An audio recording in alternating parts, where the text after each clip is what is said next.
and I'm going to dedicate this class to her, and I'll explain to you why.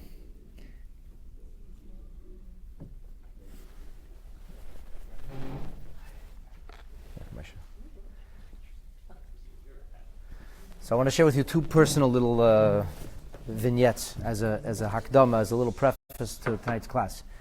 So the first is that on the morning of the 25th day of Adar, it was my turn. I was just a 17-year-old boy in yeshiva. It was my turn to daven in the Rebbe's house. The Rebbetzin was nestalik on the 22nd day of Shvat, and the Rebbe remained in his house. And the Rebbe's house is not a very large place. Many of you have been to the house. And certainly it could not accommodate the hundreds of people who attended services on a daily basis. So every yeshiva had a certain allotment. I don't remember if it was 10 or 15 spaces, and there was a constant rotation, and you got your day.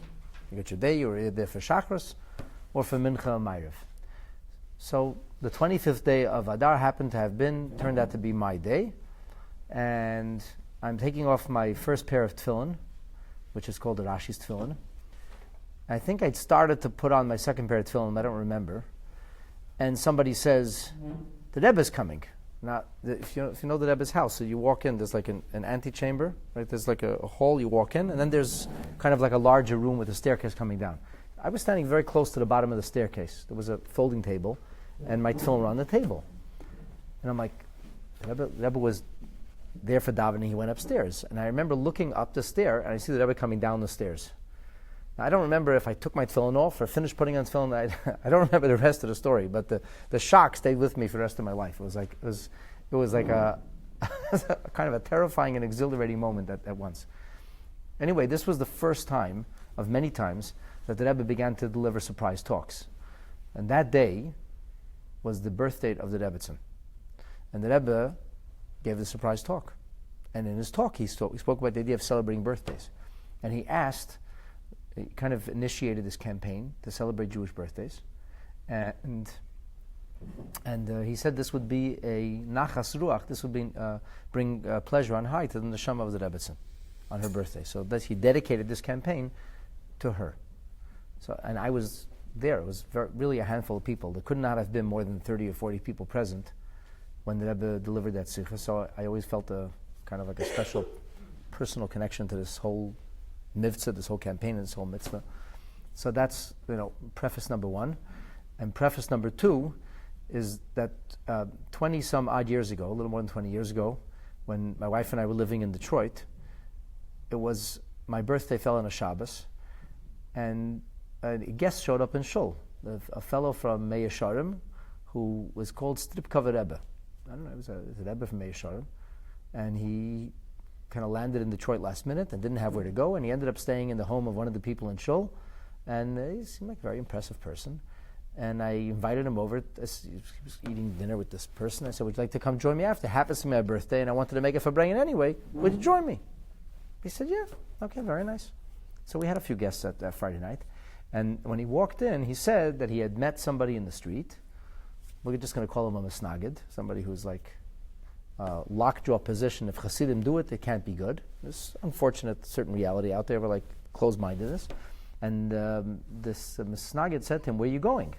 He said, I'm going to Rabbi Kaplan. They're having his birthday, making a little fabrengen. So the man said, fabrengen on birthdays. Yom Huledes is paroi. That's for the Pharaoh. That's for idolaters.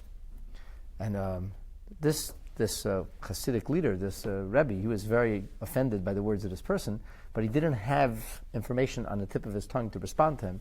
And when he came into my apartment, where Faggy and I lived, he was still like frustrated and upset that he didn't have the ability to respond to what this person had said. And I kind of vowed to myself that someday I would make sure that people would have what to respond. We would have the information so that when people would come along and say, birthdays, why celebrate a Jewish birthday? Who ever heard of such a thing?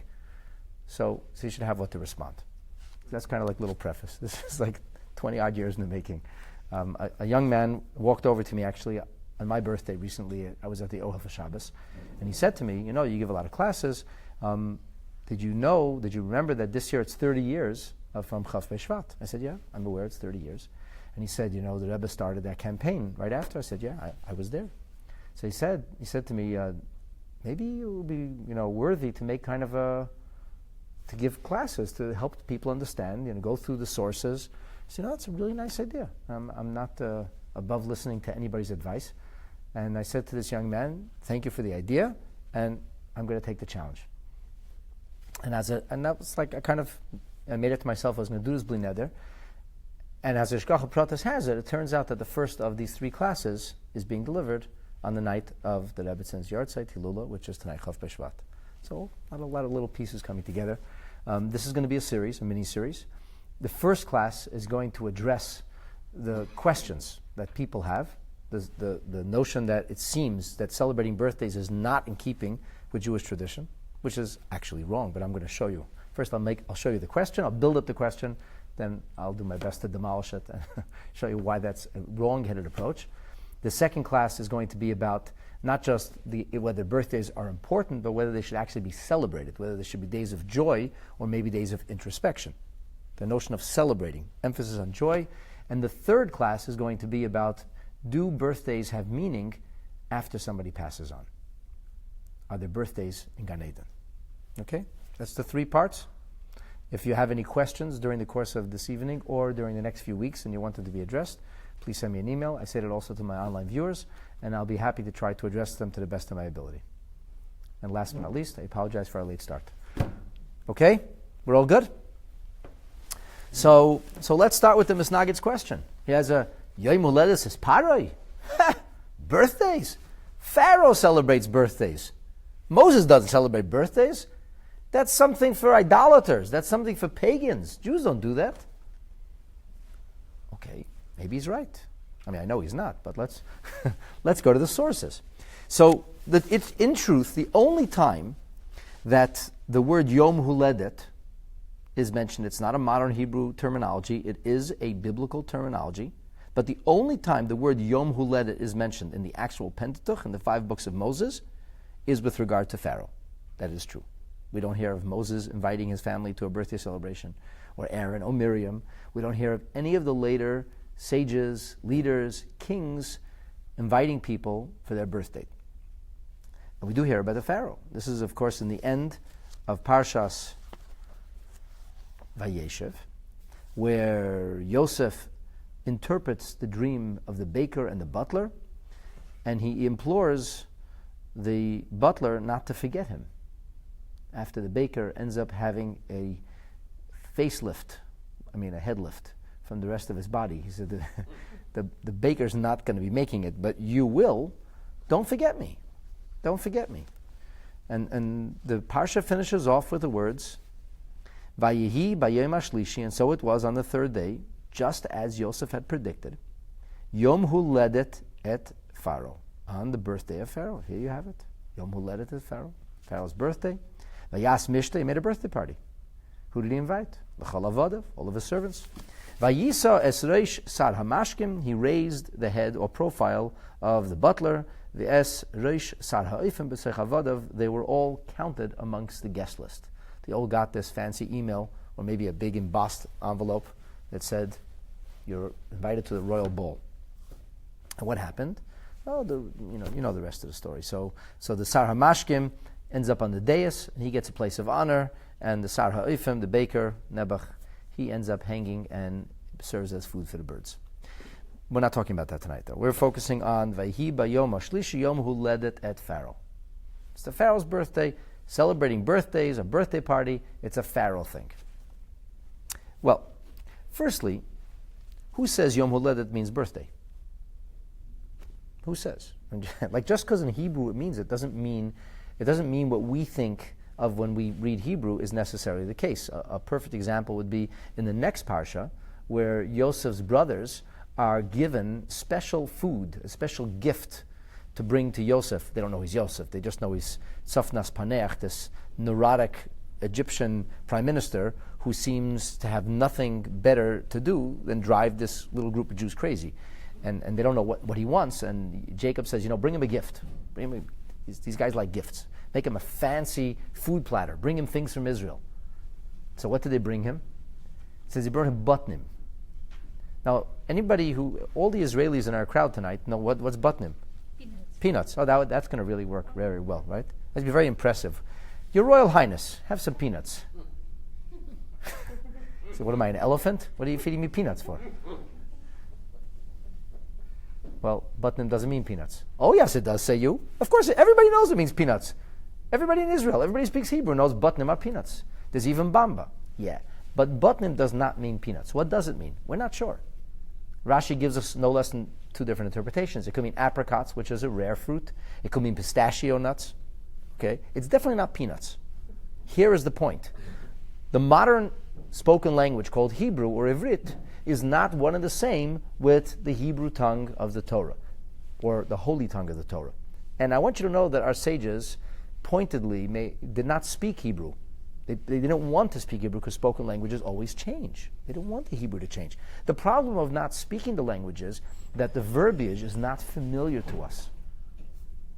And so Rashi has such a hard time trying to trace the etymology of the word, trying to source where does this word come from, what might it mean. And we have the Targumim, we have the various renditions of the Hebrew into spoken languages of the time, which are Aramaic for the most part. So when it says Yom Huledet, and you all know that Yom Huledet means a birthday, first off, who says it means a birthday? What else could it mean? Okay, so I'm going to share with you some different ideas. I'm going to start with what I consider the most far out, or the furthest from what you would think. And this is a teaching from the Rishon, the Moed HaFela. Moed HaFela says that in ancient times, kings would celebrate the day of the week in which they were born. It would be a weekly event. So if the king was born on a Friday, every Friday was a national holiday. And you know that the kings, especially kings in Egypt, but that wasn't unique only to Egypt, they kind of they achieved for themselves or created for themselves a quasi deity status. Like these kings are worshipped. The Pharaoh said, "I'm like God. I'm the king. I provide sustenance. It's my spirit that's benevolent to you." And we'll talk about that in a little while. The methodology and the mannerism that the king used to use to portray himself as divine. And the Moed HaFela says, I'll give you a perfect example. He says, with no offense to anybody, but this is what the Moed HaFela says. He says, Christians made their big day, they celebrate their day on Sunday. He says, why? The Moed HaFela maintains that in their narrative, the God or Godhead they worship, which is Jesus. So Jesus is born on a Sunday. At least that's what the Moed HaFela was led to believe. So he says, just using this as an example, and he says, so they worship Sunday. Why? Because he was born on a Sunday.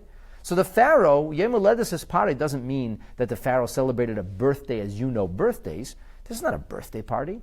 This is the weekly ritual. This is the weekly celebration where all of the Pharaoh's people come and they have this kind of quasi-self-worship thing where the Pharaoh is in the center of attention and they have this party and there's this ball or feast and everybody worships the Pharaoh. And if the Pharaoh likes you, you sit on his dais. If he doesn't like you, maybe you get hung or beheaded or something else like that. So that's number one. Number one, according to the Moed HaFela, it does not mean a birthday altogether. Number two, even if it has something to do with an annual birth date, according to one school of thought, it is not Pharaoh's birthday, but rather it's the birthday of Pharaoh's son.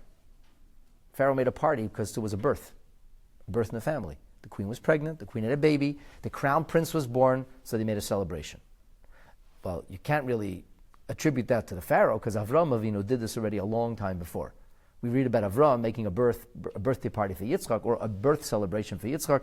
There are at least three opinions when exactly that celebration was. One is when he finished being weaned at the age of 24 months. There's another opinion that it was his Brit Milah. There's another opinion that it was his Bar Mitzvah. And there's an opinion that it was just celebrating his birth. Okay, 4 opinions. There are different opinions about this.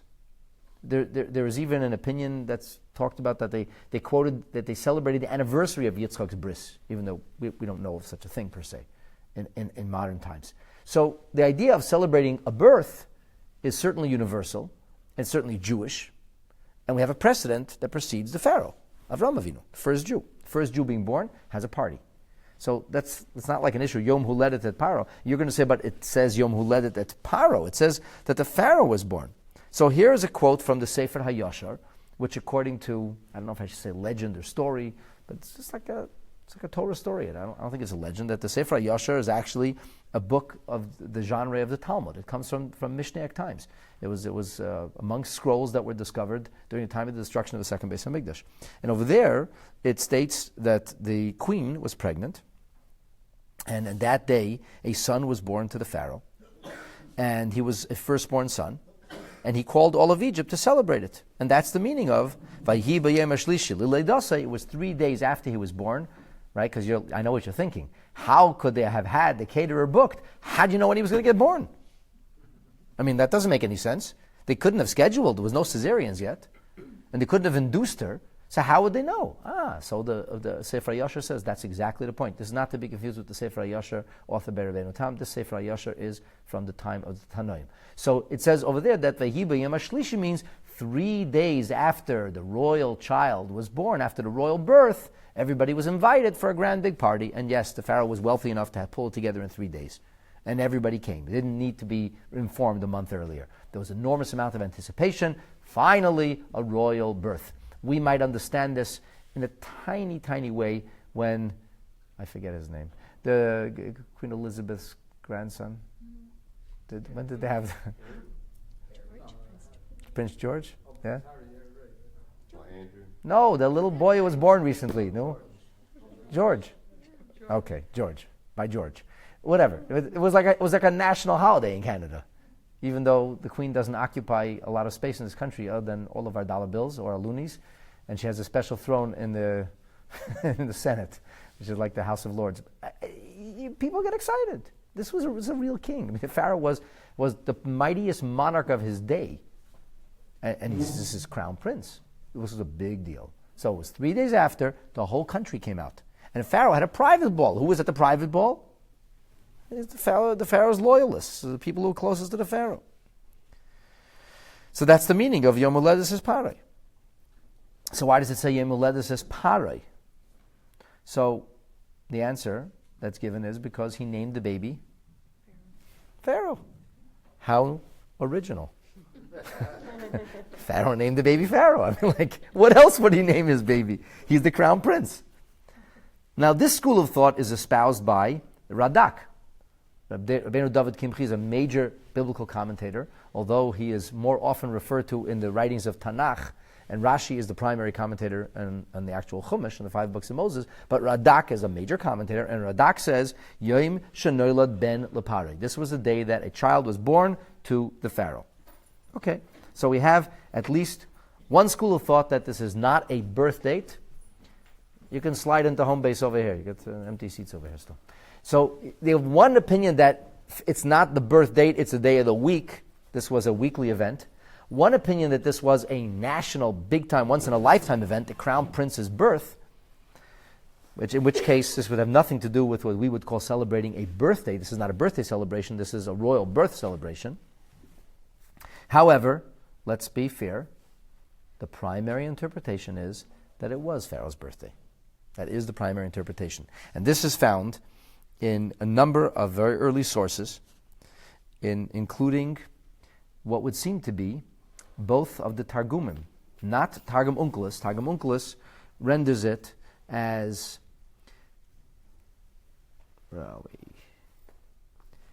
Beis Valda de Pare. So it kind of could go either way. From Onkelos, it's not clear if he means the birth of a pharaoh, a little pharaoh, a crown prince, or the birth of Pharaoh.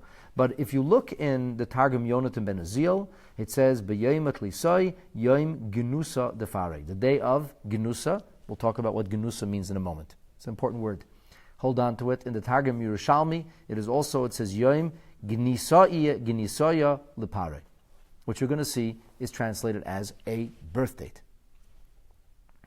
Rashi actually favors this interpretation, and Rashi seems to follow the Targumim, which is not shocking, which makes perfect sense, that Rashi would follow the Targumim. Targum Onkelos can seem to go either way. So Rashi wants to have a specific way. So Rashi says, Yom Huledet et Paro, yes, it's his birthday, Yom Leidoto, the day of his birth. The Koirin Loi, it's called Yom Ginusya. It's called Ginusya. That's the day of his birth. That's where it's referred to. And Rashi goes on to explain how Holedet, why is it called Yom Huledet? So he says Huledet because the child doesn't give birth to himself, or the birth doesn't happen by itself. For most normal people, when they give birth, there are people who are birthing, people who help birth the mother, whether they're doulas or doctors or midwives. There are people who help birth. So because there are people who are birthing the person, that's the meaning of the word huledet. I'm not going to dwell on that, the grammar here where Rashi speaks about it, but he's very clear about stating that this is a yom huledet, meaning a day of a birthday. Why does it say et paro as opposed to shel paro? That's a very good question. And because it says yom huledet et paro instead of yom shel paro, that's what leads many of us to think the birth of a little Pharaoh, or like this weekly event. But it seems, I mean, from Pirush Rashi, it's pretty clear. Ibn Ezra actually doesn't take a side. He says, Yitochen, it may be Yom Huledet et Paro. That may be one opinion. It could be his birthday. And because Hine Hayoim Yesh Malachim Shiasu Mishte B'Yem Tkufa Shnasam, there are kings today in Ibn Ezra's time who make birthday parties. And they call all their Yikaru L'chol Avdeim, they call all the servants, V'yitnu Lehem Matanos. They give gifts. It's like regular birthday party. Make a birthday party, get gifts. Okay. Or Yitochen Shahagvira Hoysahara. It's possible that his queen or consort was pregnant. V'harishin Karev Elai. This is the first one. Rashi, Ibn Ezra himself says, Harishin, the first interpretation, is what's closer to my heart. So Ibn Ezra is non-committal, which is pretty unusual. He says it can go either way. I would favor the first approach. It probably is the Pharaoh's birthday. Okay. So it's a Pharaoh's birthday. Incidentally, following the approach of Radak, we have Rabbeinu Bechaya, who says, Bi'oto yom nolad ben lamelech. On that day, a son was born to the king. He follows the Sefer Yasher, he follows the Radak, and he says, Rabbeinu Bechaya answers the unspoken question. So why does it say yom nolad et paro? He says, V'kiru es shmai parei. They called him parei. Kishem aviv. Like his father's name. So therefore, Rabbeinu Bechaya seems on the surface not, to be part of the question, because it's not a birthday, it's celebrating a birth. The thing is, Rabbeinu Bechaya finishes by saying, Minhagam hayalasis mishta b'chol shana ba'isiyam shenel, but it was their custom to celebrate birthday parties anyway. He says, it happens to be, this was a celebration of a birth. But by the way, yet a Pharaoh did have birthday parties. So even Rabbeinu Bechaya, who's following Radak, who's saying that they were celebrating the birth, Rabbeinu Bechaya is adding in, but by the way, Pharaoh and birthday parties are synonymous. This doesn't sound very good for us. So right now we have Pharaoh celebrating a birthday party. This sounds like some pagan thing. What's it doing in Judaism? Why are we celebrating birthdays? The Pharaoh celebrates birthdays. Fair question? Fair question? Good question. Good, fine. So let's take a look now and see how does Judaism view the celebration of a birthday, or a Pharaoh who wants to celebrate his birthday. Is it a good thing, bad thing? Are we impressed with this, unimpressed with this? Something we should maybe emulate, not emulate? So here we have in Masechet Avodah Zarah, which is a tractate called Pagan Idolatry, and it's about Avodah Zarah. It's about the worship we shun, the alien worship of another deity, not of God, that's a no-go for us. Right? We don't do things like that. Not only don't we worship, heaven forfend, other deities, not that we don't worship any godheads or partners for God, we also do not entertain idolatrous practices. We're not allowed to make that, incorporate that into our own repertoire. So the Mishnah, the third part of the Mishnah, the beginning of Masechet Avodah Zarah, says the following. In Daf Ches in Masechet Avodah Zarah, it says, we're told, the Mishnah tells us that Shloisha Yom on Daf Zayin Amud Beis, the 7 side B, the Mishnah there brings us a teaching of Rabbi Yishmael, who says 3 days before and 3 days after their idolatrous celebrations, there are certain limitations on commerce, business, and the way we engage and so on and so forth, because we don't want to be swept up in the fervor of pagan idolatry and its celebrations. So the next Mishnah says, the next part of the Mishnah is, okay, what is considered an example? The Mishnah has to qualify itself. This is halacha. You told us halacha, 3 days. I know what a day is. A day and a night, 24 hours, 3 days, 72 hours. No commerce, no business, no limitations on interaction and so on and so forth. Okay. So what is an example? So first, the Mishnah goes through 3 names of ancient celebrations, but I don't want to talk about now because it's not the subject for tonight, but some modern celebrations are actually permutations of this. These are pagan holidays, which today are celebrated in certain circles. Basically rehashed, rewarmed over old pagan celebrations. 3 names. And then the Mishnah says, V'yayim Ginusya shel Malcheihem, the Ginusya day, which we thought is a birthday in Rashi, but the Gemara says, no, Ginusya day, says the Mishnah, V'yayim Haleida v'yayim Hamisa, the birth date and the date of departure, the day they die. These were considered to be idolatrous days.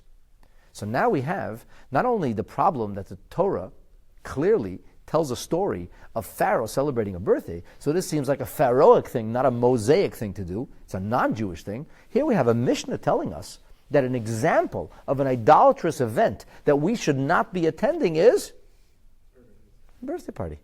The Mishnah is clear. Mishnah says Yom Gunusya, and the Mishnah says Yom Leida. This is trouble. The Gemara on Daf Yud, the Gemara on page 10, asks an obvious question. So it says the Yom Ginusya and Yom Haleda. So the Gemara asks, what is a Yom Ginusya? And the Gemara gives various answers. And then the Gemara kind of deflects all these answers. So the Gemara says, Ela ma Yom Ginusya. What is the day of Ginusya? Yom Haleda. It's the day of the birth. Yom Ginusya is the birth date. So what's the obvious question? If Yom Ginusya is Yom Haleda, if the Ginusya day is the birthday, why does the Mishnah talk about 2 days? It says the birthday and the Ginusya day. They're the same thing. So what is Ginusya? Well, we'll see. I'm going to tell you soon. Hold on to your chairs. You'll be really amazed to hear what Ginusya means. I did some research. Very, very interesting stuff. So the Gemara asks, Vatanya, Yom Ginusya, Yom Haleda. We learned in the Mishnah, in the Brisa, Yom Ginusya and Yom Haleda, birth date and Ginusya day. So if Ginusya day and birthday are the same thing, why would you repeat yourself? The Mishnah is redundant. So the Mishnah says, Lo kasha. It's not a question. Hadidei, hadibrei. This is his birthday, this is his crown prince's birthday.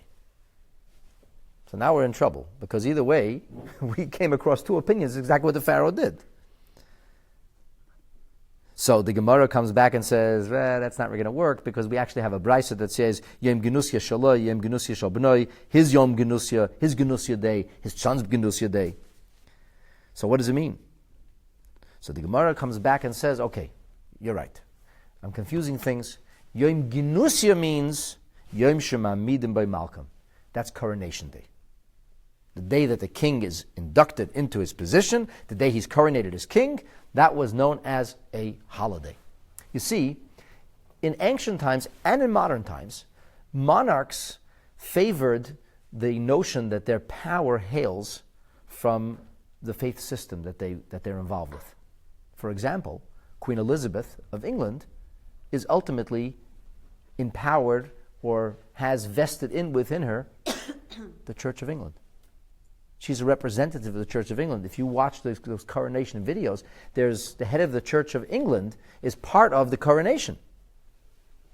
And in ancient times, the monarchs, queens or kings, told everybody they were God.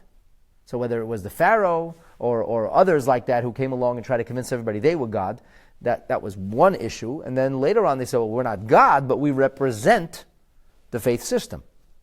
And the faith system empowers us. And the faith system vests in us the ability to be able to be a sovereign. So violating the king's sovereignty or the queen's sovereignty ultimately would be a violation of the faith system itself. And there's been a noxious relationship, a poison relationship, at least poison for us, the Jewish people, between in various countries where the faith system and the monarchy were kind of operating in tandem. Think of James of Aragon, who married Isabella of Castilla, and together they hatched one of the bloodiest and most brutal periods in Jewish history, known as the Spanish Inquisition, where Turco Mari Yamachshemo, who was the Grand Inquisitor, was basically a representative of Rome. This is Christian anti-Semitism, plain and simple, working together with what was then one of the mightiest countries in the world, ancient Spain. Not ancient, but Spain in the Middle Ages. So we have this business that Yom Genusia is Coronation Day. And Coronation Day was deemed a religious holiday. Religious holiday. Now, here's the Bavli, the Gemara of the Bavli seems to clearly say that Yom Genusia and Yom Leida is not one and the same. It's not one and the same. Two different things. It doesn't help us much, though, because it does say Yom Huledet et Paro, and the Mishnah says that for us to worship or to participate in the birth date is part of the problem. Now, interestingly, Rashi was very clear. Rashi says Yom Huledet, right? And Rashi said, what is it? He said, Yom Huledet et Paro, Yom Leidato, v'koren lo Yom Genusia. Rashi clearly is not saying the same thing as what we've just read in Masechet Avodah Zarah of the Babylonian Talmud. Where's Rashi's source? Well, Rashi's source is in the Jerusalem Talmud. In the Jerusalem Talmud, which of course has the same Mishnah, but the Gemara analyzes in a very different way. In the Jerusalem Talmud, it says, Yom Genusia Shel Malachim. The Yom Genusia Shel Malachim is the idea of a birth date. And how do we know this? And this is a direct hit. Because Vayehi Bayom Ashlishi Yom Huledet et Paro. So the Jerusalem Talmud, the Talmud Yerushalmi, clearly identifies our verse, our Pharaohic birthday, as Yom Genusia. So the Gemara asks, Yom HaLeida v'Yom HaMisa, then what's Yom HaLeida and what's Yom HaMisa? What's that? And the Gemara says, Ad kan l'tzibur, mekan ve'elech l'yachid. Yom Genusia is the king's birthday. Yom HaLeida is not connected to the king. Yom HaLeida is everybody's private birthday. Remember, Rashi's following the Yerushalmi. According to the Yerushalmi, not only did the Pharaoh celebrate his birthday was called Yom Genusia, but everybody else used to celebrate their birthday. And the Pnei Moshe says, so, Vahibe Yom HaShlishi, clearly this business of the birthday, the Ketani Yom HaLeida, that's referring to the birthday. So that was a communal idolatrous celebration. The nation celebrated. How did the nation celebrate? In an idolatrous fashion. The nation rallied around the king, and it was a day of religious importance. And that's called Yom Genusia. And that's the day they make on Yom Leida, on the birthday of the Melech. It's an aid. It's an aid, a term which might be familiar to you from certain faith systems.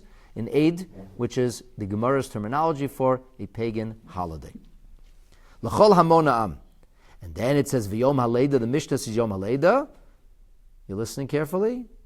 Husha osem osa Yom Eid, they make a pagan or idolatrous celebration. Kol echad beveito, each and every single one in his own home. V'yom HaLeida toshalo, and a day of his birthday. So the Pnei Moshe is telling us, not only did the Pharaoh celebrate his birthday, and not only did he get his whole nation to rally around him, and it was a pagan observance, but in fact, individual birthdays were also celebrated as pagan observances. It's clear? Gemara says clear? Now the Gilyon Ephraim, he speaks about the seeming difference between the Bavli and the Yerushalmi. He said, why is there a difference? They seem to have a different understanding of the word Genusia. One seems to think that Genusia is a coronation day, and one seems to think Genusia is a birthday. What does the word mean? He said, why don't we just look at the etymology of the word? So he actually says that the etymology of the word can be understood in two ways. And he spells it out in Hebrew. So I did Google it. And after the third try, eureka, I got it. It's actually correct. The etymology is actually correct. He says that the word Genusia can mean either a word that's connected to birth, or it can mean a word that's connected to a coronation of sorts or coming into one's position.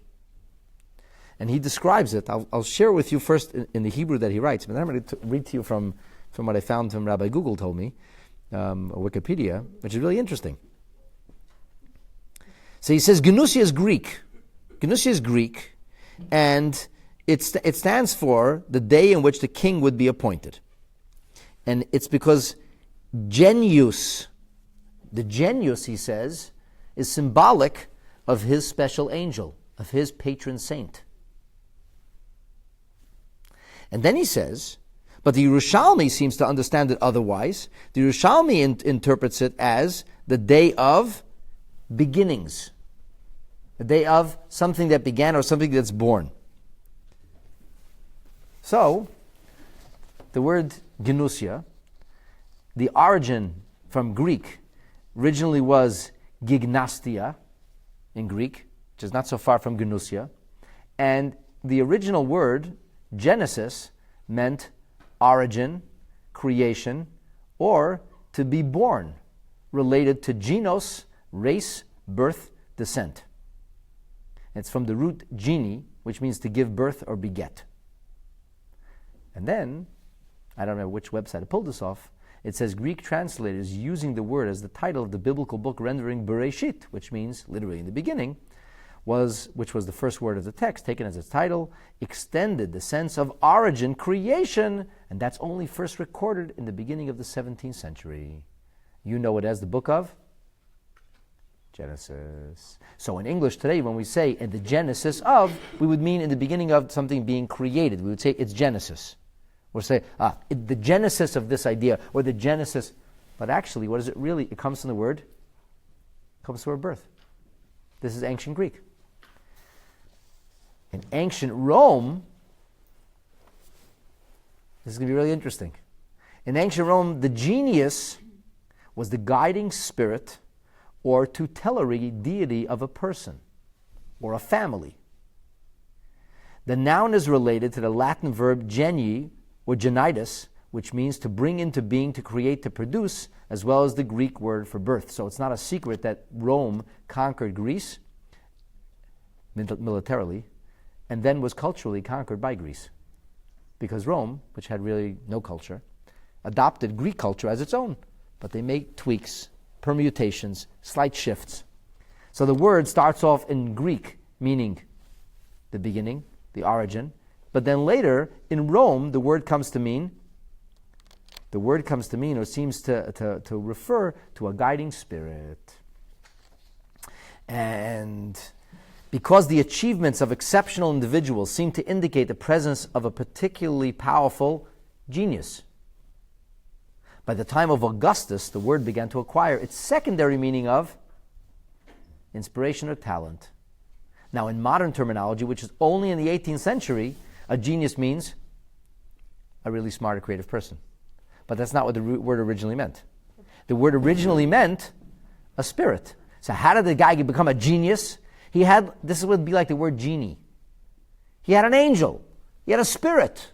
And because he had a spirit, so that's how we took, in Latin there are two terms. There's the genius we spoke of, and then there's another word in Latin called ingenium, which refers to a disposition or talent, and we conflated the two words in the 18th century of ingenium and genius, and became, you're such a genius.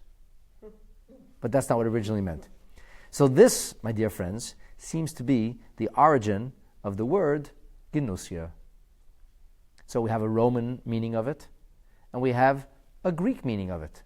The Jerusalem Talmud precedes the Babylonian Talmud by several centuries.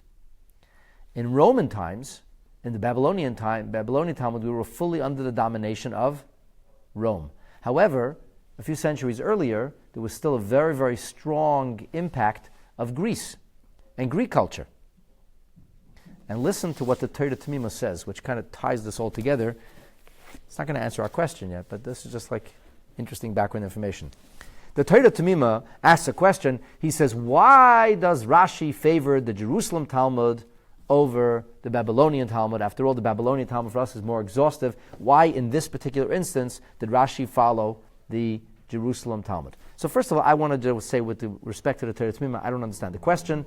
My answer would be that Rashi follows the Targum Yenus and Ben Uziel and the Targum Yerushalmi. Rashi uses the Targumim as his base.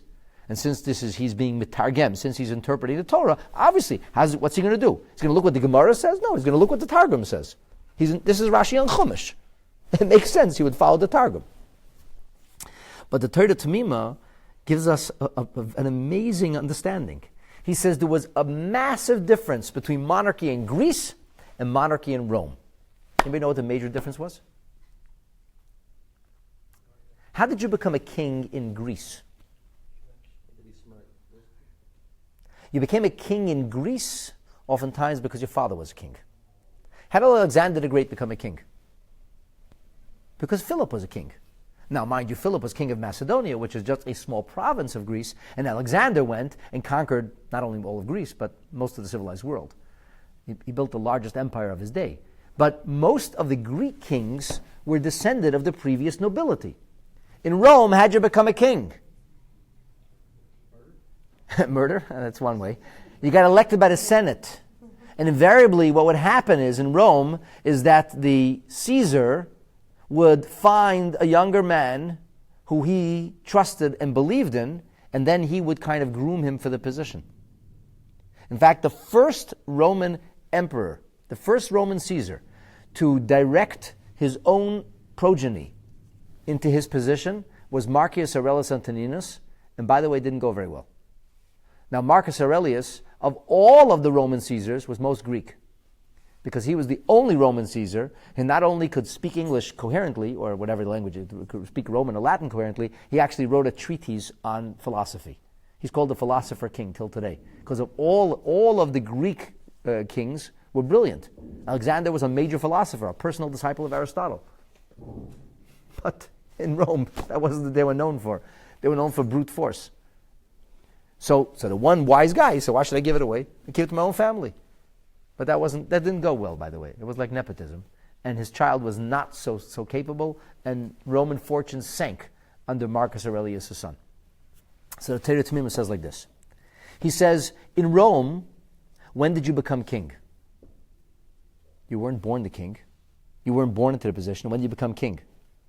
When you were inducted in the position or when you were coronated. In Greece, when did you become king?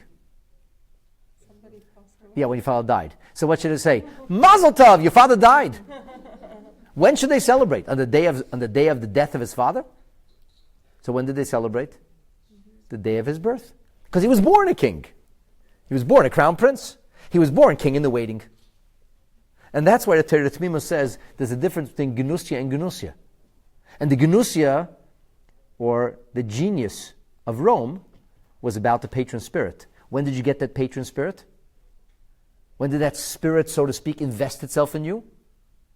When you became king, on the day of your coronation.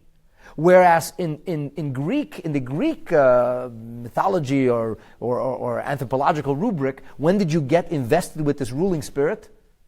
The day you were born. It makes perfect sense what Rashi says actually in Pshuta Shel Mikra. It would make no sense for Rashi to adopt the Babylonian Talmud's approach, because the Babylonian Talmud is speaking about a halacha that's relevant to Caesars. The Torah-true is absolutely right here. Makes perfect sense that Rashi would interpret the words of Genusia as Yom Huledes, as the birthday, or at least the birth date of somebody, because the Pharaoh, how did you become the Pharaoh?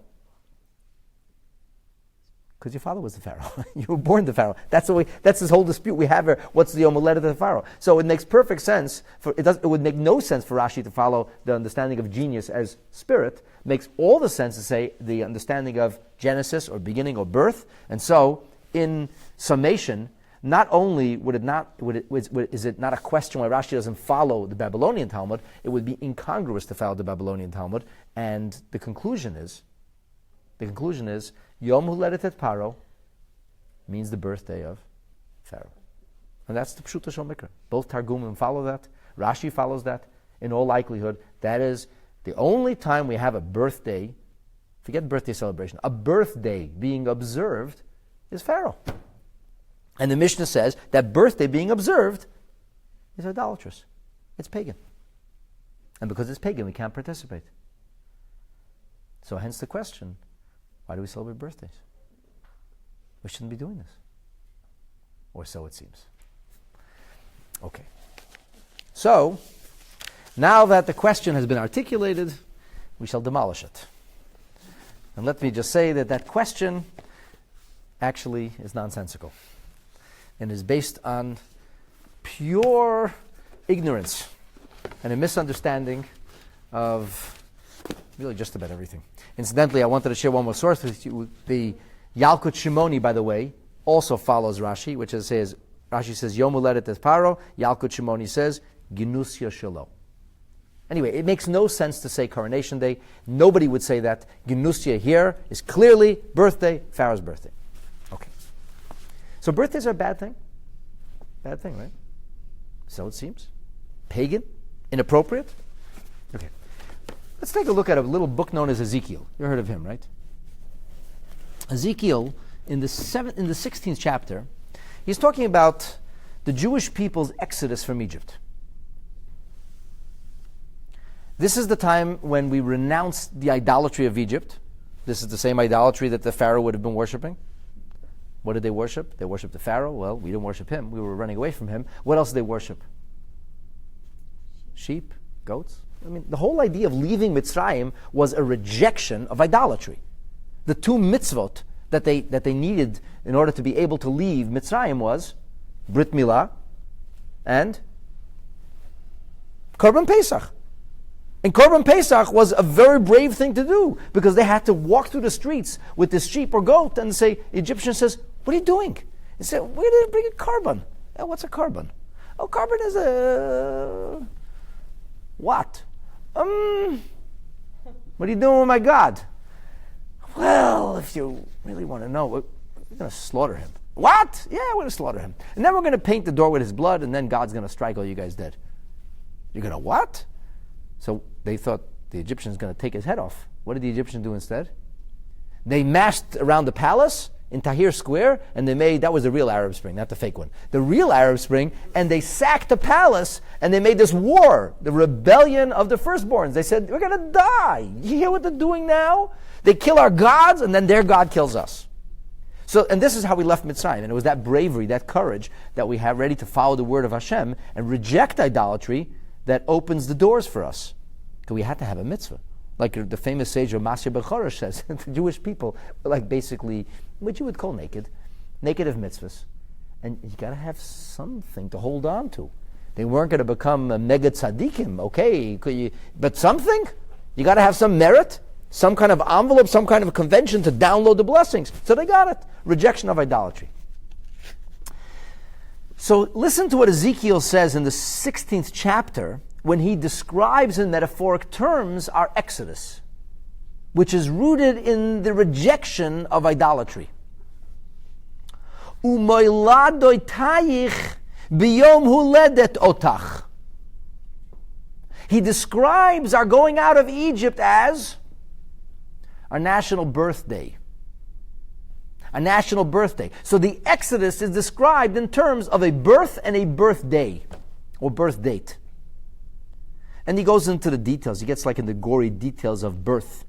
And there's blood and gore and guts, and it's not nice, and there's no water to wash, and so on and so forth. He describes the Jewish people's leaving Mitzrayim. It was a jagged event. It was like life itself. It was like a real birth. It's not a pretty thing. It's like a birth. But I ask you like a simple question. What's the logic of a prophet speaking in Hashem's name, describing the exodus from Mitzrayim, which is at its root source a rejection of idolatry, and he would describe it in terms of idolatry? Does that make any sense? Any sense? The answer obviously is no. Well, what's going on here? What's going on here is very simple. The notion that a birth date per se is idolatrous is profoundly ignorant and wrong-headed. Depends whose birth date. Let me give you a simple example. One of the holiest events in Jewish life is a marriage. It's a sacred event. There is no mitzvah that we make more blessings over. The proverbial Sheva Brachot, 2 brachot that precede it. There are 9 times Hashem's name is invoked just under the chuppah, and that's just the beginning. And then we have Sheva Brachos at the end of the meal, and then we make Sheva Brachos for a whole week. It's one of the greatest mitzvahs of all. We, the Jewish people, were privileged enough to receive Hashem's Torah. And what's the metaphoric terminology that's used to describe receiving the Torah? A marriage. Do you know that for most cultures, And most faith systems, marriage and faith are linked together. Did you know that? Do you know that attending a pagan, I'm using that term loosely, or an idolatrous wedding is actually prohibited? So if the wedding expresses faith in an idol or a deity other than God, and that the wedding is created or sewn or woven of religious devotion that is other than monotheistic, you would not be allowed to attend. You understand that, yes? Why? Because it's a religious ceremony. And we're not permitted to participate in religious ceremonies that are devoid of or contradict our loyalty to Hashem. It's just not appropriate. So what does this mean? That every wedding is an act of idolatry? No. The wedding that's held by idolaters is an act of homage to the idolatry.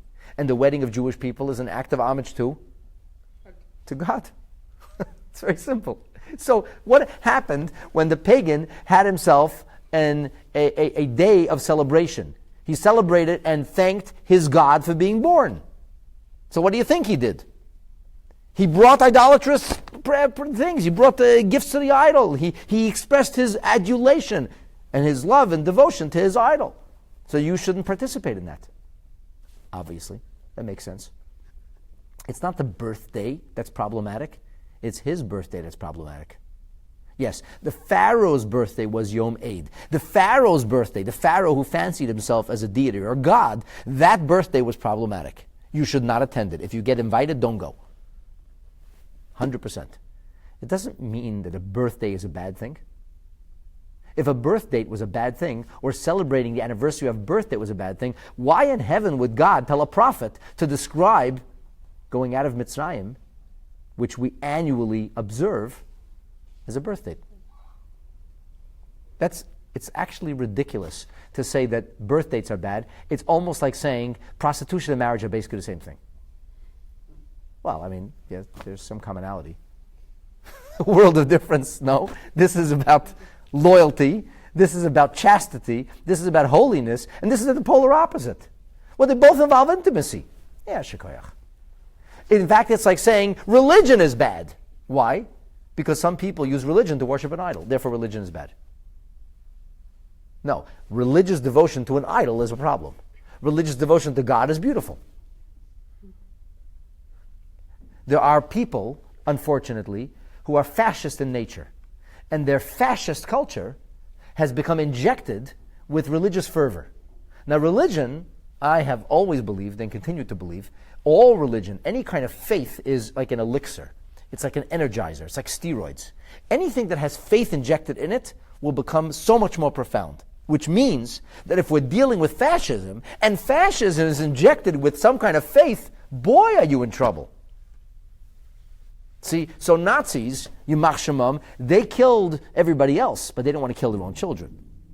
Islamofascists, not only are they prepared to kill you, they're prepared to have their own children die and then celebrate it. Nazis didn't do that. Why would they do that? You gotta be crazy. Why should my own child have to die? I love my child, they said. I hate your child. I want to kill you and your children. I don't want to kill my child. Why? What happened? Very simple. Hitler, Yimach Shemo V'Zichro, was an atheist. National Socialism of Germany was atheistic in nature, even though they tried to co-opt the Lutheran Church a little bit. But really it was atheistic in nature. They didn't believe in anything.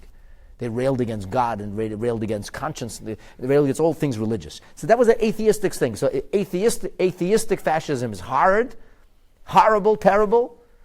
Stalin and Hitler, Yimach Shemam, they rot in hell forever, the two of them, together was responsible for the murder of close to 100 million people. These are the big tzaddikim. The people who tell you religion is the problem. I like to remind them that in the 20th century, almost 100 million people were killed, not in the name of any religion, but in the name of right-wing and left-wing atheism, which is Nazism and communism. I know I'm oversimplifying to some degree, but not very much. So, and what's worse than that? What's worse than Nazism and communism? Islamofascism is worse. Why? Because these lunatics, not only they want to kill you, they want to die too in doing it. Or at least have their children die. And then give out sweets and make a party.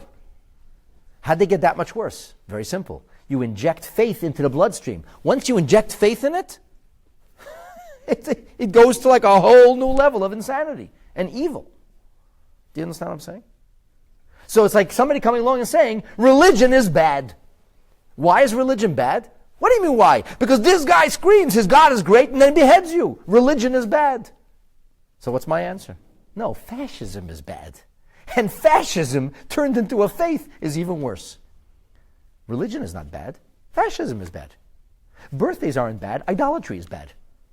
When idolatry is used, when they co-opt a day like a birthday, which is actually the greatest gift from God is life, and the greatest act of God is birth, and they co-opt that and turn it into an expression of idolatry, so then it's the greatest rebellion against Hashem. It's taking Hashem's creation, it's taking Hashem's gift, and turning it against God. Yeah, that's idolatry. That's bad. The Mishnah says don't go. Don't participate. It's inappropriate. But that doesn't make a birthday a bad thing. And the proof is that the prophet describes the birth and birth date of the Jewish people as the holiday of Pesach, which we celebrate. Now the Rebbe, after he started this birthday campaign, the next time he spoke about this at great length was on the 8th day of Pesach, what we call Achron Shel Pesach. Of course, Pesach outside of Eretz Yisrael has 8 days. And the Rebbe reasoned the following. He said, first of all, it's interesting to note that if Yechezkel, if Ezekiel compares the Exodus as a birth, what happens 8 days later? The bris. So it's like the bris of Am Yisrael, which is like, in the notion of a bris, the bris is the completion of birth. At the time of birth, you're born a Jew, and then for a male, your neshama is not fully downloaded. It begins to actually take root in your body when you have a bris milah. Women get the neshama right away, men have to do something to get it. And that's just a paradigm for the difference between males and females in Judaism. So the notion of the 8th day is like this. If the first day is Leidas Am Yisrael, then the 8th day is the Brit Milah. I mentioned earlier that according to some opinions, Yitzchak's big party was not on his birthday, but rather on his bris day. And the Chatam Sofer brings down that actually there was many people who made a point of celebrating their anniversary of their Brit. It seems that, according to that opinion, that's what Abraham used to do, although that's not widely known. Now, the Rebbe takes this in a very interesting direction. The Rebbe says that we have a rule, and the rule is that anything which is relevant on a national scale or on a cosmic scale will also be relevant in a microcosmic or personal scale. The Baal Shem Tov was famous for repeating the following teaching very often. He said, Etzem, when you deal with something essential, Kisha'ata tofes b'miktsosoi, ata tofes b'kulei. You get a part of it, you got all of it. A part of it is all of it. Because it's an etzem, it's something essential. So when you get something essential, there's no such thing as a piece of essential. A piece is the whole. It all goes together. In other words, there was an expression in Poland.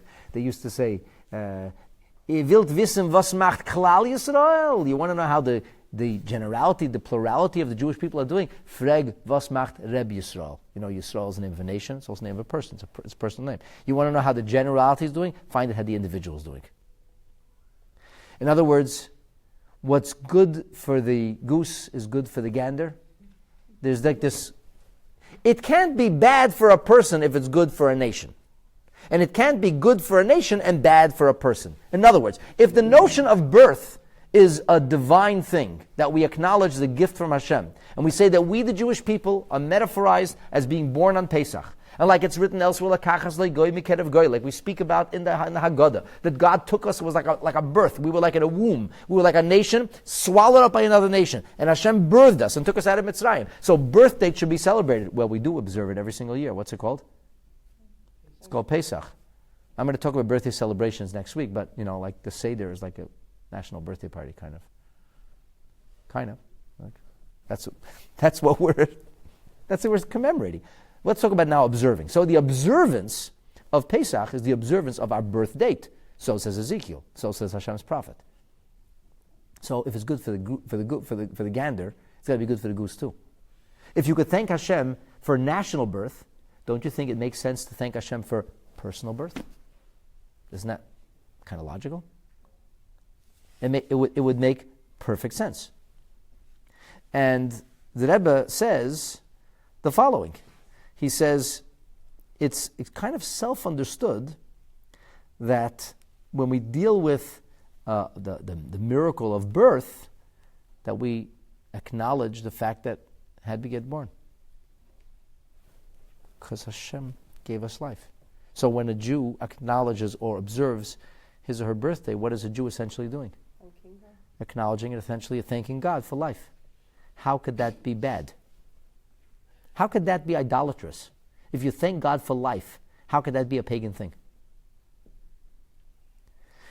And interestingly, if you go back to the sources, we start to see that when we speak about a birth date, the Torah sources do speak about everybody celebrating birthdays or observing a birthday. Here is the language of the Medrash Seichel Tov. The Medrash Seichel Tov, after talking about Pharaoh's birthday, the Medrash Seichel Tov reads, and this is a direct quote, V'rov b'nei Adam mechavivim yom shehu tashlum shnatam. Most people, they cherish the day which is their year's end, their annual renewal. Shehu keneged oto yom shenolad. This corresponds to the day you were born. V'smeichim bo. They rejoice in it. V'aisim by mishta. They make a party out of it. Okay, we'll go to the Mishnah and the party later. But what is the Medrash Seichel Tov? Who is Rov B'nai Adam? The Medrash Seichel Tov is giving us a social commentary on what other people do. Does the Medrash Seichel Tov also say, most people worship idols? Maybe they do. Most people are debaucherous. Oh, okay. So we should do that? When the Medrash says most people, who's the Medrash talking about? Who's the Medrash talking to? It's Jews. This is our Torah. Now, I found also that there's a Rishon whose name is Rabbeinu Menachem. And Rabbeinu Menachem essentially quotes the Medrash centuries later. And he says, V'nirali who led it, meho led it. He says this business, if you want to understand the Pharaoh's birthday, he says go to Ezekiel. It's the same exact word. Yom who led it. And here is whole ledet of the Jewish people. And here when it comes to Pharaoh, it says who led it. What's the difference? No difference. It's the same word.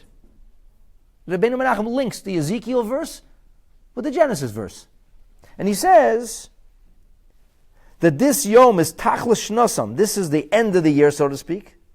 And he says it's the same idea of Ezekiel. And he finishes by speaking about Ezekiel describing the birth of the Jewish people. So it's not even, the Rebbe is linking it, but really Rabbeinu Menachem links it centuries before the Rishon. He says, V'roiv b'nei Adam mechavavim Yom shu tashlum shnosam. Most people appreciate, they cherish the day which is their year's end. Shu keneged hayos hayom shenolad. That's the day which corresponds to their birth. It's look not Jewish. This is a Medrash and a Rishon. It gets much better. Now let me introduce you to another Talmud Yerushalmi. This Talmud Yerushalmi gives us a Pentateuchal, or a Chumash story of a birthday, the power of a birthday. Masechet Rosh Hashanah, the third chapter, and what's called Talmud Yerushalmi Halacha Ches, Halacha 8. The Mishnah says, it's talking about Moshe Rabbeinu. Amalek attacks us.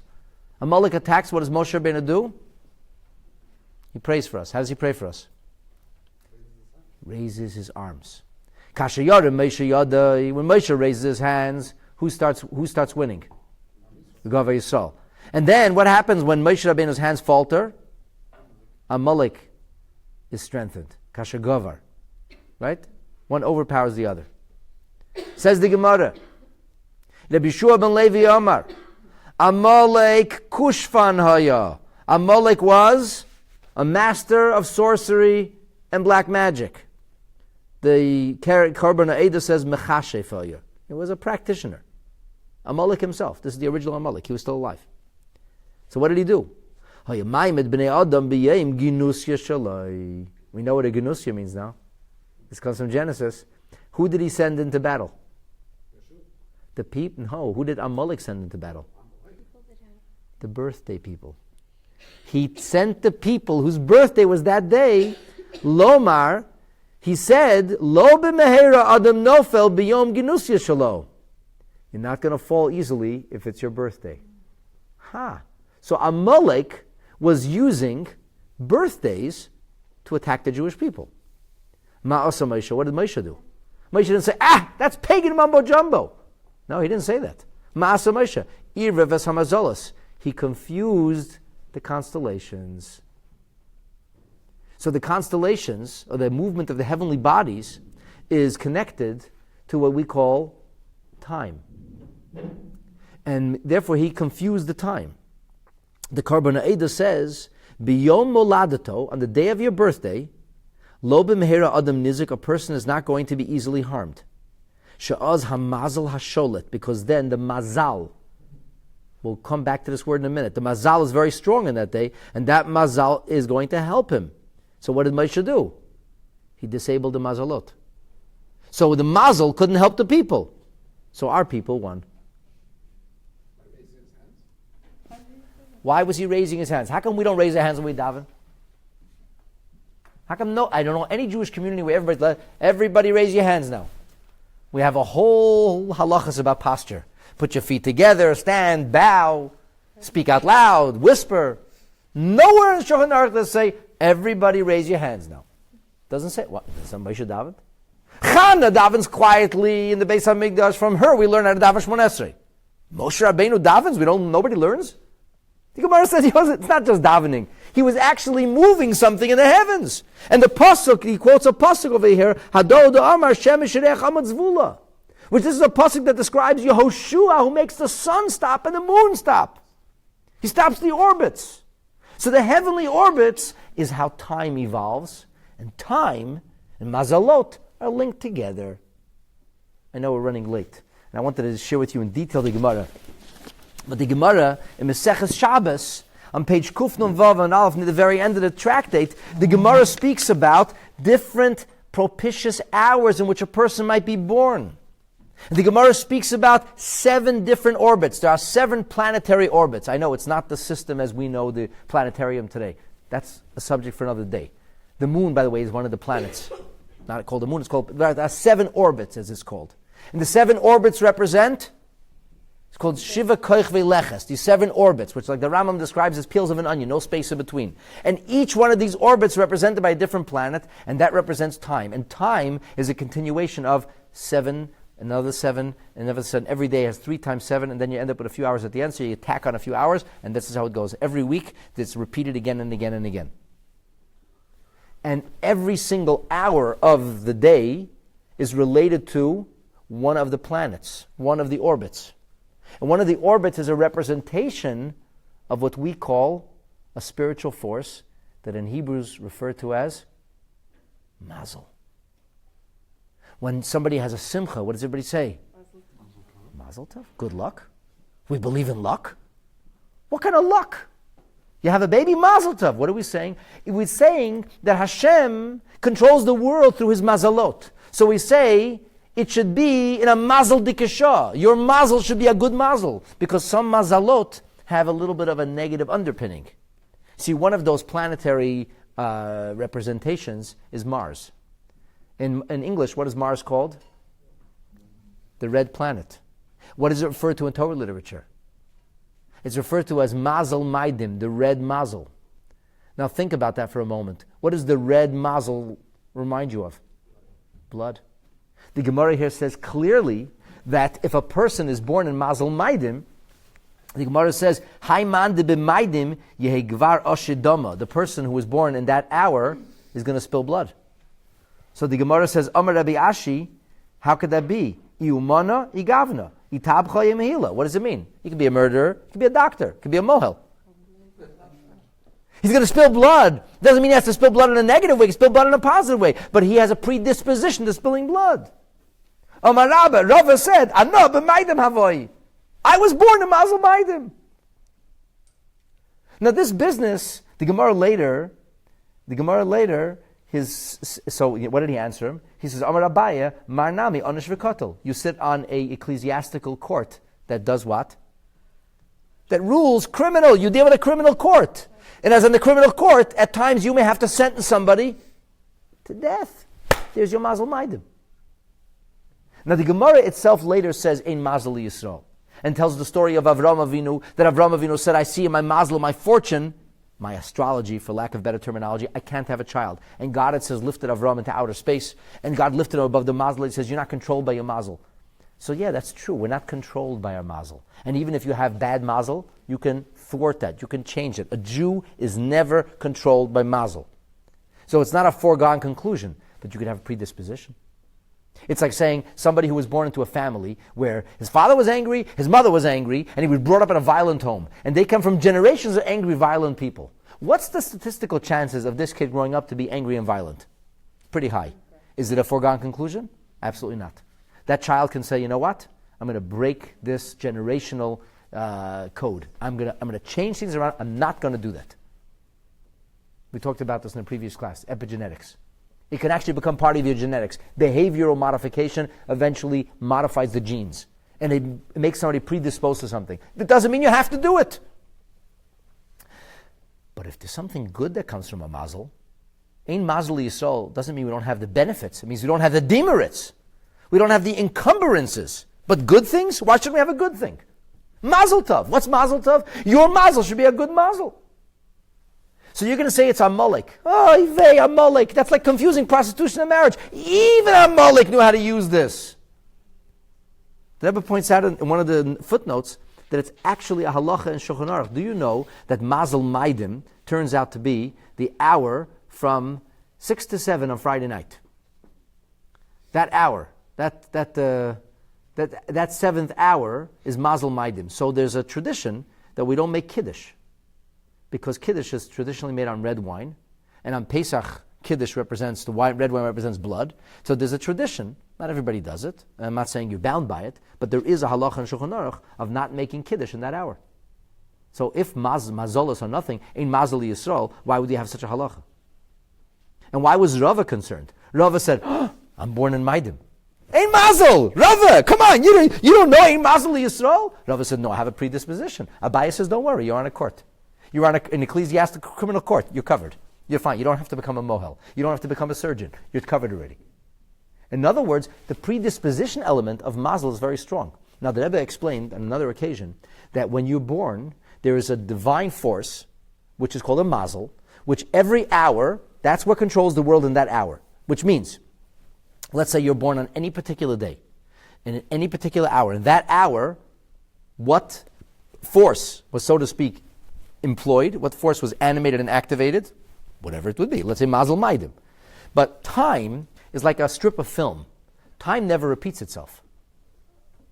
And people say, I say, put on film today, so I'll put on tomorrow. I said, well, of course you'll put on tomorrow, but you can never put on again today. Like the past is gone, the future is to come, the present is the most important moment in history. But it's like every frame, every hour, think of it as separate frames.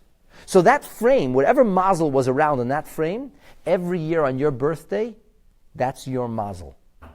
We don't worship this mazel, but it's a divine infusion of strength. The Amalekim understood this. Moshe Rabbeinu had to disable the mazalas in order to make sure that they wouldn't be able to fall. The interesting word, the Rebbe says, take a look in the Gemara. The Gemara says, Amalek was a kashvan, and what was happened? He says, Kasher Yorim Moshe v'govar. The expression is mazalo gover. The mazel is strong. Does that mean nothing can happen to you on your birthday? No. It just means that your most powerful day of the year is your birthday. It's a Gemara. It's a Gemara in Shabbos. It's a Gemara in Rosh Hashanah. Yerushalmi in Rosh Hashanah. Meseches Bavli at the end of Shabbos. What a thick and dumb approach to say that birthdays are an idolatrous thing. Especially ignorant. If you learn a little Torah, you find that this makes no sense. There's a famous story of Rabbi Elazar ben Azariah. Rabbi Elazar ben Azariah is going to be chosen as the Nasi, the leader of the Sanhedrin. Who is he replacing? Rabbi Gamliel, a man with impeccable lineage, a man who's a grandson of Hillel. It's very harsh, too harsh for the people. How old is Rabbi Elazar ben Azariah at the time? You know? He's 17 years old. Right? And then he comes home. He's married already. It was not... people got married early then. And his wife says to him, are you kidding? Are you kidding? You're like, how are you going to be the president of Sanhedrin, be the Nasi? They'll laugh you out of the house. He's 17 years old. It says the next morning, Ba'oisa Yoim, on that day, he suddenly found his beard was streaked with gray. So I said, wow, we have shampoo that could do that, right? In the Haggadah, you say, I was like 7 years old, and I still didn't know the answer to the question. Rabbi Lezer, you know why you don't know the answer to the question? Because you're not 70. Like, what difference does it make if your beard is streaked? So as the Rebbe explains, clearly and obviously, Rabbi Lezer ben Azariah didn't just have the superficial white hair. He actually was given wisdom. He was given wisdom. And that wisdom he was given enabled him, in fact, to have years of experience without having those years. The Arizal says that he connected in an iCloud to the neshama of Shmuel HaNavi. Shmuel HaNavi was 52 when he passed. Rabbi Elazar ben Azariah was 17. How does that end up at 70? So the Ben Yehoyada says that day was his birthday. That was his mazel day. And he said that's why it says Oto Yom, not Oto Zman. The Ben Yehoyada says because it was his birthday, that's why he merited the special infusion, the special gift, because it was Mazoli Goiver, says the Ben Yehoyada. Understand this? In other words, the Ben Yehoyada says this Gemara, this business of Mazoli Goiver, that's what made Rabbi Elazar ben Azariah, because it was actually on his 18th birthday. That's pretty Jewish, Rabbi Elazar ben Azariah. It's a birthday. The Tumim says on the famous Haftorah that we recite on the day before Rosh Chodesh, Machar Chodesh. It says on that day, which was Rosh Chodesh Nisan, Shaul did not want to say anything, spoke nothing of David on that day. Lo diber ito me'uma, spoke nothing on that day. So the Tumim says, do you know why he spoke nothing of that day? Because Rosh Chodesh Nisan, according to the Gemara, is the polar opposite or equivalent of Rosh Chodesh Tishrei. And there's a dispute in the Talmud when the world is created, in Nisan or in Tishrei, and the Hasidic answer to the seeming incongruous dispute is one is in theory, one is in practice. So who was born on Rosh Hashanah? Adam. That means if Rosh Chodesh Tishrei is the birthday of Adam Rishon and Chava, so that's Yemazolei Goyver Adam and Chava, Rosh Chodesh Nisan also has, the Tumim says, Shaul didn't want to mess around with David HaMelech, because David HaMelech has a special connection to Adam Rishon. How does he have a special connection? Because the Zohar says that David HaMelech was Bar Nafli. He was supposed to be a stillborn. He was not supposed to be able to live. And Adam Rishon foresaw this prophetically. So what did Adam Rishon do? He gifted David HaMelech 70 years of his own life. Adam was supposed to live 1,000 years. How many years does Adam live? 930. So because David is an extension of Adam, and that's why, incidentally, the name Adam is also an acronym for Adam, David, and Mashiach.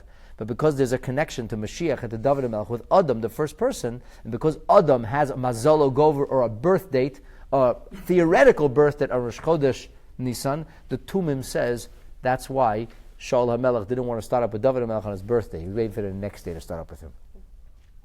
How cool is that? Reb Chaim Palagi writes that we should make a point of giving tzedakah on Friday afternoon. And actually the women do this before they light the candles. Why? He says because who was created on Friday? Adam and Eve, humanity. And he says therefore we should commemorate humanity's creation by giving tzedakah, and Reb Chaim Palagi says that is the primary function of a human being, to give tzedakah. That's who we really are, to give, to be a giver. And he says, he finishes off by saying, therefore, on your own birthday, you should make sure to give a lot of tzedakah.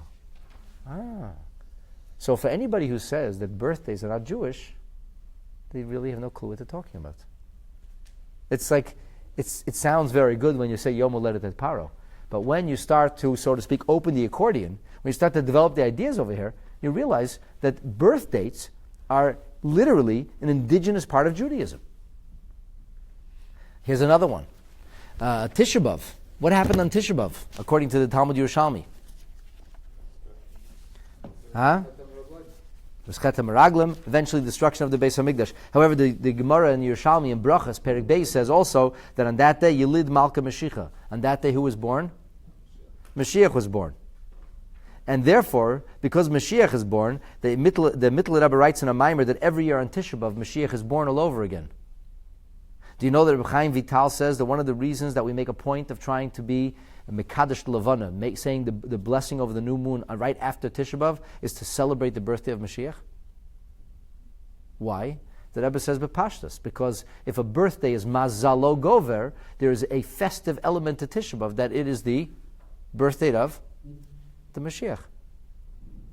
It's a Mazalo Gover thing. How does that work? It's such a special day, it's such a bad day. It's filled with potential. Without the destruction, you can never have a rebuilding. So it will be. When Mashiach will come, Tisha B'Av won't be an ordinary day. What will Tisha B'Av be? A Yom Tov day. A great Yom Tov. And therefore, the Rebbe maintains that on the day of a birthday, it's not just an anniversary. It's a day in which you're actively empowered. So if you ask the simple question, what's the most powerful day of the year for you as an individual Benu Bat Yisrael? What's the most powerful day for you as a Jew? What would the answer be? Your birthday. And that just because the idolater celebrated his birthday means, or observed his birthday, means we shouldn't observe our birthday? That's like saying don't have children anymore because intimacy is used for prostitution. It's the dumbest thing to say. So what we do see clearly is that a birth date has an enormous impact. There is no better day for us to do good things, holy things, to resolve to be a different kind of person. And so the first thing we did in this class, series 1, class 1, is the idea that a birth date is not Jewish is patently ridiculous. It is clearly rooted in traditional Torah sources. The question, of course, will be, okay, fine, you'll say, so give tzedakah on your birthday. And the Rebbe does write on Hayom Yom, on Yud Aleph Nisan, that a birthday is a day of introspection, and a day one should take stock of life, and a day one should recommit themselves to living a better life, a holier life. But what about celebrating a birthday? You're supposed to have a party? You're supposed to make a simcha? Is that a Jewish thing? So for this, Bezrat Hashem, part 2 will address that specific question. Bruchim Tiyah.